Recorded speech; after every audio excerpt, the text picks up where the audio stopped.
Parkinson यानी कि कम्पवात जिसे हम आयुर्वेद में कहते हैं, एक ऐसा रोग जिसे एलोपैथिक डॉक्टर्स कहते हैं कि निरंतर दवाई लें ठीक नहीं होएंगे। ये एक सूचना ना कि रोगी को मानसिक तौर पे कमज़ोर करती है, बल्कि उसको अस्त-व्यस्त कर देती है जीवन को जीने के लिए। जी हाँ, आज हमारे पास ऐसे बाबूजी हैं जिनको 2016 में डिटेक्ट हुआ था कि पार्किंसन यानी कि कम्पवात है, और जो कि दवाई लेके नाना ट्रीटमेंट करके निरंतर बढ़ती जा रही थी, रुकने का नाम तो अलग है। और बात करें तो दैनिक क्रियाएं सारी की सारी अस्त व्यस्त थी। आयुर्वेद के पास आए, हमारे पास आए और उन्होंने ट्रीटमेंट शुरू किया। उनका क्या अनुभव रहा, हमने चिकित्सा उनको आयुर्वेदिक शोधन यानी कि पंचकर्म और समन कंजर्वेटिव ट्रीटमेंट भी दिया। कैसे बेहतर है उनका अनुभव आप आज से साझा करते हैं। जी बाबू जी, आपको कब हुआ था ऐसा? ये मेरे को डॉक्टर साहब दिसंबर 2016 से इसकी सिंबल स्टार्ट हो गई थी। अच्छा, क्या लगने लगा था आपको? मेरे अंगूठे में कंपन स्टार्ट हुई थी डॉक्टर साहब, अच्छा। जो लगातार बढ़ती जा रही थी। हम्म। मैं लगातार दवाइयाँ खा रहा था और वो जो कंपन मेरी थी वो लगातार बढ़ती गई। अच्छा, उसके साथ साथ आपको और भी कोई चीजें महसूस होती थी अपने शरीर में, शारीरिक डॉक्टर साहब चीज? नींद कम आती थी, भूख कम लगती थी। अच्छा। हाँ जी। तो मेमोरी पे भी कोई इफेक्ट लगता था? मेमोरी मतलब थोड़ा स्लो हो रही थी, बॉडी भी स्लो होने जा रही थी लगातार, और मेमोरी मेरी वीक हो गई थी एक तरह से। अच्छा। वीक होने लग रही थी जी। तो आपने बल्कि बड़े बड़े हॉस्पिटल से ट्रीटमेंट लिया अपने रोग को लेके, क्या आपको चिंता रही जब आपको मेरे पता? मेरे को डॉक्टर साहब ये चिंता थी कि हर जगह मेरे को ये कहा जाता था, भाई इसका कोई समाधान नहीं, आप मेडिसिन लेते रहो, बीमारी बढ़ती रहेगी, डोज भी बढ़ती रहेगी, और जब तक ये चलता रहेगा आप चलते रहोगे। आपने डोज छोड़ दी, बंद कर दी, तो आपको काफ़ी दिक्कत हो जाएगी इसमें, क्योंकि एलोपैथी के मुताबिक पार्किंसन नाम की जो बीमारी है, इसका कोई ट्रीटमेंट नहीं है, उनके पास स्थायी ट्रीटमेंट नहीं है।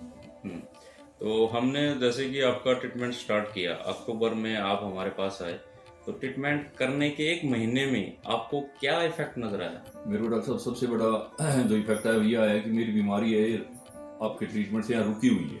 आपको फर्स्ट मंथ में ही इतना असर हाँ, नजर? फर्स्ट मंथ में मेरे को ये लगा कि ये रुकी रहेगी, कम से कम बढ़ेगी नहीं। अब मेरे को नींद ठीक आती है, भूख बढ़िया लगती है जी, और मेरी मेमोरी जो है वो स्टेबल हो गई है, घट नहीं रही है। घट नहीं रही है। हाँ जी। और हमने आपको पंचकर्म किया। हाँ जी। पंचकर्म में भी हमने बाबूजी को बस्तिक्रम मुख्यतः किया, उसके बाद शिरोधारा भी किया। तो ये ऐसा कैसा अनुभव रहा आपका, पंचकर्म को लेके क्या अनुभव रहा? पंचकर्म ये आयुर्वेद की मेरे को लगता है जी जान है, और इसमें हर बीमारी का इलाज नजर आता है। मेरे को इससे काफी रिलीफ हुआ, मेरी नींद बढ़ गई, भूख बढ़ गई, मेरा एनर्जी लेवल काफी बढ़ गया इससे, मतलब एनर्जी का लेवल भी और आपका मेरी जो बढ़ गया। कंपन है वो स्टेबल है, बढ़ी नहीं है मतलब बिल्कुल।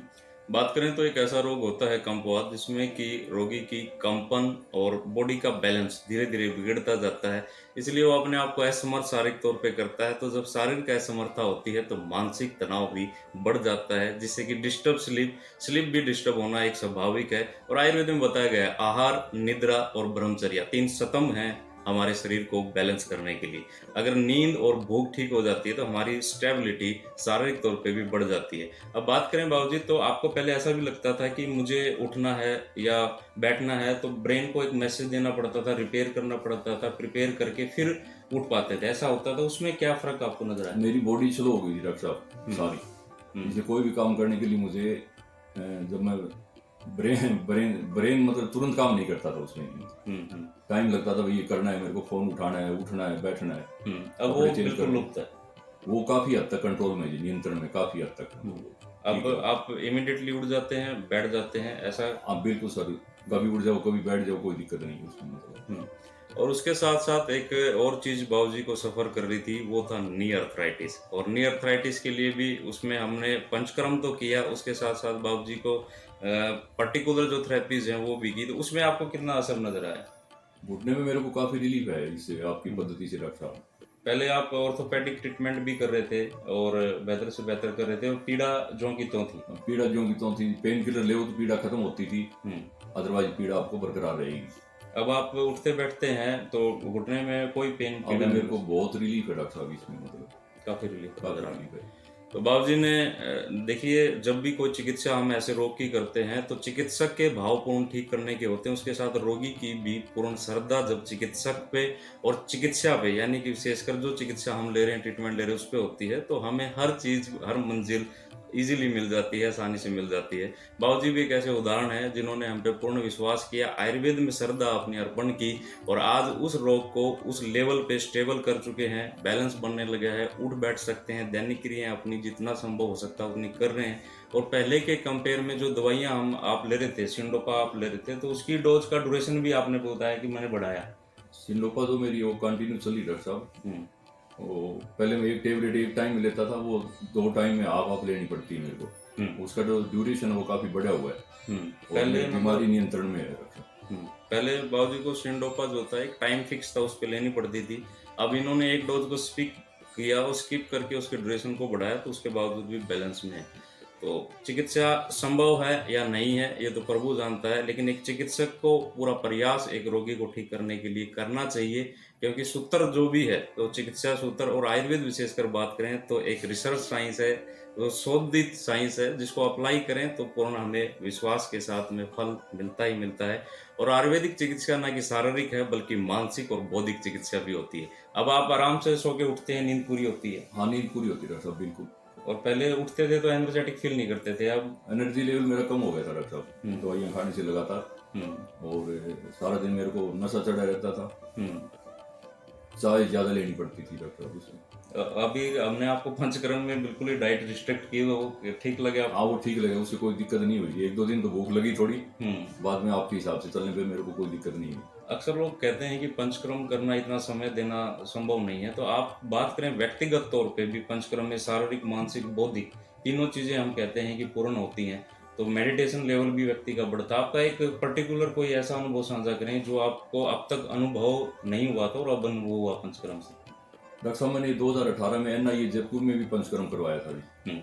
उसके बाद वहाँ दोबारा नहीं जा पाया था मैं। अंग्रेजी मेडिसिन मेरी स्टार्ट थी, बाकी आपके साथ यहाँ जो मैंने पंचकर्म आपने किया उसमें मेरे को एनर्जी लेवल काफी बढ़ा, बहुत अच्छा लगा। मतलब नींद भूख सब मेरी जागृत हो गई। और कोई एक ऐसा अनुभव जो अब तक आपने कभी भी फील नहीं किया था और मुझे पंचकर्म के दौरान, चाहे वो मेंटली तौर पे है, चाहे बौद्धिक तौर पे है, चाहे मेडिटेशन लेवल पे है? पंचकर्म के बारे में डॉक्टर साहब मेरे को ये महसूस हुआ कि ये साल में वैसे ही हर आदमी को करवाना चाहिए।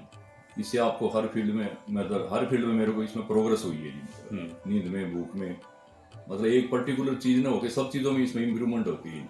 यानी कि सर्वांग शरीर के शोधन के लिए पंचकर्म एक आइडियल है, आपका कहना ये? बिल्कुल सर, मेरा मानना है कि हर आदमी को करवाना चाहिए।